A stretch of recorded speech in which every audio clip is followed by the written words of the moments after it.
A brain, an athlete, a basket case, a princess, and a criminal. Authority figures and parents. Stereotypes and cliches.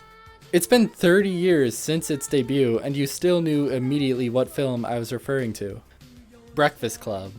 5 kids stuck in detention with a simple assignment. We are going to write an essay of no less than 1,000 words, describing to me who you think you are. From the very first moment the characters are on screen, their personality is on full display. Whether it be through behavior, clothing, or the interactions they have with the other characters, each of them identifies with a particular high school clique and are extremely adamant in making sure everyone else knows about it. Because these characters stick so close to their archetypes, it doesn't take much for them to start clashing with one another. This natural hostility only seems to stop when the principal is in the room.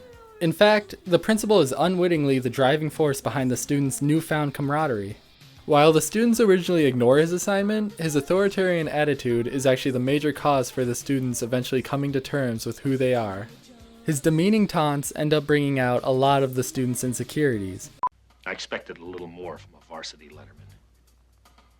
You want to see something funny? You go visit John Bender in 5 years. You'll see how goddamn funny he is. Shut up, Pee-wee.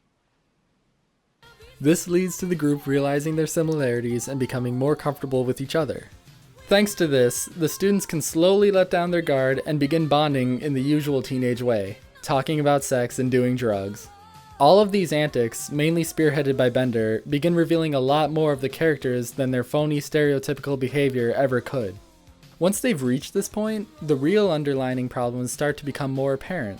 How parents have chosen to instill their own beliefs and behaviors into their children. Inadequate parenting methods and the constant gap between generations are the major themes in this film, and every character explores this in a unique way. These characters act like such stereotypes because they try to embody their parents.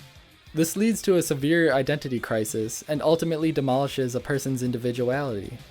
All of this pressure leads to teenage angst and rebellion. The principal falls short of understanding this and even admits his feelings of futility to the janitor. He fails to recognize how similar he once was to the younger generation, and how much growing older has changed him. The discussion between the group during this iconic scene shows the same feelings of frustration but from the opposite perspective. They fear that their inevitable transformation will undoubtedly lead to the same scenario for themselves. The only sense of optimism that this film portrays is the opportunity to learn from their parents' mistakes and grow from it.